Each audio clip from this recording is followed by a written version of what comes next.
Guys, kalian gak akan percaya ini. Kenapa? Karena kali ini kita akan start dari posisi paling akhir di Italian Grand Prix. Gue nggak tahu bakal sehancur ini kualifikasi kita. Maksudnya kayak ini tuh kualifikasi paling hancur sekali yang pernah gue alamin selama kita bermain di MotoGP Career, dan sekarang terbukti cuy. Tapi anehnya kemarin-kemarin di beberapa race sebelum Italian Grand Prix kita sempat beberapa kali meraih podium, meraih posisi 5 besar. Tapi sekarang ini kok di kualifikasi hancur sekali gitu kan. Jadi kayak ya udahlah, kualifikasi udah selesai dan kita bakal fokusin kepada sesi balapan. Barangkali kesalahan kita, mungkin kelemahan kita bisa kita manfaatin atau mungkin perbaikin di sesi race-nya. Karena biasanya di kualifikasi ya, seperti yang udah kita ketahui bersama, yang namanya milestone itu tidak jauh dari yang namanya bug cuy. Jadi gue rasa tadi di kualifikasi itu emang karena bug yang muncul, makanya kita hari ini nggak bisa top start dari posisi yang paling bagus. Dan semoga aja race-nya bisa kita buat untuk ajang balas dendam. Dan yang paling mengherankan lagi ya, Jorge Martin dari Pramac Racing Ducati yang tadi sempat di kualifikasi ke-1 sama-sama kita, dia berhasil meraih pole position di Q2 cuy. Itu gokil sekali. Makanya ini Budi Italia Grand Prix kayak benar-benar di luar perkiraan. Jadi yang gue kira kita bakal start dari posisi 5 besar atau mungkin 10 besar, ternyata nggak segampang itu. Nah, di race-nya kita menggunakan kompon hard cuy, depan dan belakang medium. Langsung saja kita mulai sesi warming up lap di Italian Grand.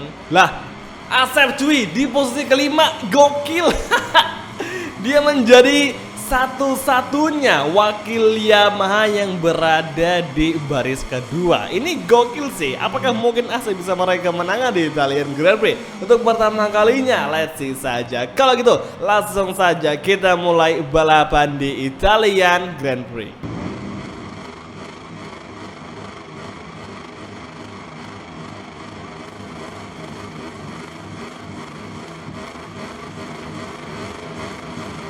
Oke semua, dan inilah dia tuh kelas MotoGP Mugello Italian Grand Prix. It's on the way, dan Jorge Martin ini Abbas ini Pecco Bagnaia berada di bagian depan. Nah sekarang teknik kita adalah lane braking dengan mengambil bagian luar track atau dari luar tikungan, dan bagus sekali kita sini sengaja mengambil luar karena jangan sampai kita ada collision ketika mengambil begitu dalam. Sekarang kita berhasil berada di posisi ke-20 mengovertaking Maverick Viñales, dan oh my goodness, mate, Pol Espargaro kehilangan grip ban depan dan mengharuskan dirinya terjatuh. Sangat disayangkan. Oke, saat ini Luca Marini kita ajak duel dan Marquez kembali menyusul. Wih, tumben banget sih Marquez berada di posisi 17 dan di posisi belakang cuy. Nah saat ini kita tengah berusaha keras nih untuk selamat dari rombongan AI yang begitu agresifnya untuk Italian Grand Prix. Dan terbukti di kualifikasi meskipun kita keteteran banget dan benar-benar kayak kesulitan, tapi di sini di race-nya udah mulai terbukti kita imbang sama beberapa rival yang ada di 10 barisan ke atas. Kalau di musim lalu sering sih kita untuk ngalamin bug yang ada di Italian Grand Prix, cuman yang paling parah ya di musim ini cuy, itu parah sekali. Oke, saat ini Brad Binder berada di depan kita. Kembali Jack Miller melawan, tapi di tikungan ke-12 Chris Rio bersama YZR-M1 Movistar bisa bertahan untuk terus menyusul berusaha mengovertaking Brad Binder. Oke, last sector guys, come on, menuju tikungan terakhir. Kita memburu Brad Binder dan di last corner nampaknya Jack Miller juga mulai menyusul. Namun di pengereman dia agak sedikit ketakutan karena kita lebih late break ketimbang Jack Miller. Oke, duo KTM menjepit duo Movistar, maksudnya satu Movistar Rider. Dan sekarang bahkan ini ya Bastian ini di belakang kita menyusul kencang sekali, dan Ducati sangat-sangat kencang. Susah kita overtaking di lurusan. Kemudian di entry corner kita bisa mengovertaking dua pembalap sekaligus, yaitu Binder dan juga Enea Bastian ini. Oke, tren kedua Brad Binder kembali melawan sepertinya, dan kita defense lagi. Oke, nice, tapi dia mengambil bagian kanan sehingga di exit corner Brad Binder kembali mendahului kita. Oke, entry tikungan keempat kita banting ke kanan, turn kelima, exit corner menuju sektor kedua, gear Kita ambil dari bagian luar, kemudian perlahan mengambil inside lah. Nah, langsung mengovertaking. Oke, bisakah mengovertaking Binder? Dan masih belum bisa. Kesempatan belum terbuka untuk Chris Rio. Tapi saat ini di tikungan high speed corner turn ke-9 kita berhasil mendahului KTM Rider aka Brad Binder, South African Rider yang sekarang ini sudah berada di belakang kita. Oke guys, ini ada hal yang cukup menarik karena di depan kita itu ada trio Yamaha dari Franco Morbidelli, Fabio Quartararo dan juga si Asep Surasep. Ini tumben sekali kita bisa berada di urutan yang sama, masa kayak di satu baris yang sangat berdekatan dan juga berurutan. Jadi kayak si Asep yang berada di posisi 6, kemudian Fabio Quartararo, Franco Morbidelli serta si Rizal yang berada di belakangnya. Ini benar-benar kayak momen yang sangat jarang sekali terjadi. Nah, saat ini berhubung di lurusan kita bakal mencoba untuk ngeburu Franco Morbidelli, tepatnya di main straight lap kedua. Kiro collision terjadi dari Brad Binder yang kini dia menyusul di kanan, namun di entry corner kita sanggup lebih late break sembari mengovertake Franco Morbidelli dari outside line. Luar biasa pengereman terepik yang pernah kita pakai di Italian Grand Prix. Yamaha memang paling pas jika dipakai untuk menikung cuy. Oke, saat ini Fabio Quartararo sudah berada di depan kita dan saatnya fokus kepada Fabio Quartararo untuk posisi ke-7. Jadi gue rasa di MotoGP karir musim ini bisa gue bilang ya Yamaha sudah mulai dalam posisi yang cukup benar. Sekarang kita overtake Fabio Quartararo dan Fabio gagal men-switch back atau melawan balik kita. Momen yang pas nih di lap ketiga, gue rasa kita udah memiliki momentum yang pas ketika kondisi ban sudah mulai tergerus nih dengan jenis kompon ban hard cuy. Dan Martin kita overtaking di entry turn ke-9 dan oh my god cukup kontak dengan Martin, tapi tidak mengapa karena tidak ngebuat kita berdua terjatuh. Dan gokilnya lagi ini si Jorge Martin dia start dari pole position atau dari posisi pertama di Italian Grand Prix. Cuma entah kenapa Jorge Martin sekarang ini malah mental cuy, kelempar bahkan sekarang berada di posisi ke-7 di antara duo Movistar. Maksudnya di antara duo Yamaha MotoGP tahun ini atau musim ini, dan sekarang malah Johan Zarco yang berada di posisi pertama. Oke, hati-hati, ini Ducati territory yang berarti lurusan akan menjadi makanan empuk untuk Ducati Desmo GP23 punyaan dari Jorge Martin. Oke, track lurus. Kita bakal mencari cara dengan cara mendefend menghalangi si Martin agar performa Ducati nyalur ke YZR M1 kita. Terbukti kan? Jadi ada trik supaya kita nggak sampai di overtaking sama Ducati di lurusan. Itu dengan cara kita harus nempelin motor kita ke Ducati atau rival kita dengan Ducati yang otomatis performa dari AI itu akan nyalur di motor kita yang menambah kecepatan cuy. Ibarat kata kayak malah saling dorong nih guys. Jadi kita kedorong sama performanya Ducati punya Jorge Martin seperti yang tadi terjadi. Dan saat ini gap dengan Asep semakin rapat. Perebutan 5 besar akan segera tersaji untuk duo Movistar MotoGP. Entry corner Asep dari inside line, tapi saat ini Rizal terus menyusul, bekerja keras, semangat terus untuk bisa mengovertaking Asep Surasep. Duo Movistar tampil cukup tangguh di balapan kali ini di wilayah Ducati atau Ducati territory. Sementara itu Miguel Oliveira langsung menjadi race leader mengalahkan Pecco dan juga Johan Zarco. Kembali ke duel perebutan posisi 4 besar Asep versus Rizal, rekan satu tim di Yamaha Movistar MotoGP.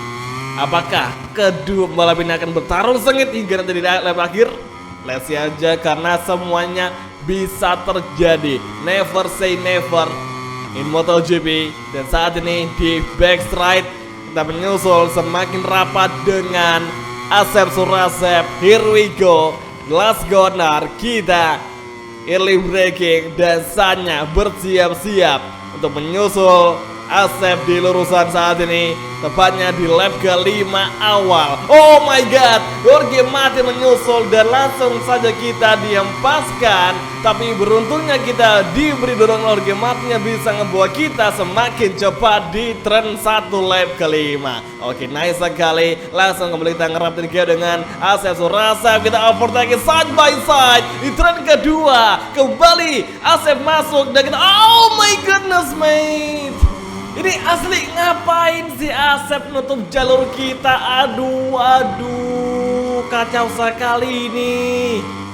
Ya ampun si Asep, cok, astaga, kenapa dia gitu? Harusnya ya udahlah kita dibiarin aja lepas supaya nggak ada collision ya, supaya kita berdua bisa ngedapetin poin maksimal atau poin yang banyak guna mendulang klasemen tim kita. Dan aduh, malah si Asep nge-collision kita dan terjatuhlah sudah kita cuy.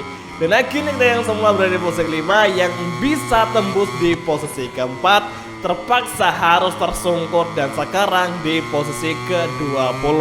Bahkan Fabio Quartararo juga ikutan terjatuh atas insiden tadi. Itu kacau sekali. Ini pasti nanti bakal lebih rusuh nih hubungan kita sama si Asep cuy. Yang awalnya kita pengen damai-damai saja dengan si Asep, tapi atas kejadian tadi kita sudah akan mencoba untuk mengibarkan bendera untuk penyerang si Asep di kemudian hari atau di next race yang akan segera kita tuju. Ini asli masih nggak nyangka kita akan mengalami hal seperti itu, yang harusnya tim itu saling bahu-membahu, saling membantu, tapi tidak berlaku untuk duo Movistar MotoGP. Si Asep yang pengen menang dan kita yang pengen tembus di posisi terbaik malah clash dan kita dipaksa untuk jatuh tepatnya di turn kedua. Johan Zarco, Rins, Miguel Oliveira di 3 besar untuk sementara waktu, dan Rio, Jorge Martin, Maverick Vinales melengkapi 20 besar. Oke, menuju finish line dan saat ini kesempatan kita meraih posisi terbaik ternyata gagal karena Taka tidak bisa kita overtaking untuk pertarungan di lap terakhir setelah insiden crash kita dengan Asep Surasa. Oke, akhirnya kali ini Johan Zarco kembali di puncak cuy, yang mana dia kembali menunjukkan taringnya untuk bertarung di baris depan. Gak cuma gimmick saja, bahkan Alex Rins pun yang kemarin meraih kemenangan di Le Mans, sekarang dia masih sanggup bertahan di posisi kedua. Ini luar biasa banget nih. Miguel Oliveira, Asep di posisi keempat. Asli masih nggak rela nih sama si Asep yang meraih posisi keempat. Nggak seharusnya dia bergembira atas insiden ini, kacau sekali. Ini ya Brad Binder, Jack Miller, Franco Joan Mir melengkapi 9 besar. Dan Pecco Bagnaia di mana dia berada? Oh, di posisi ke-12.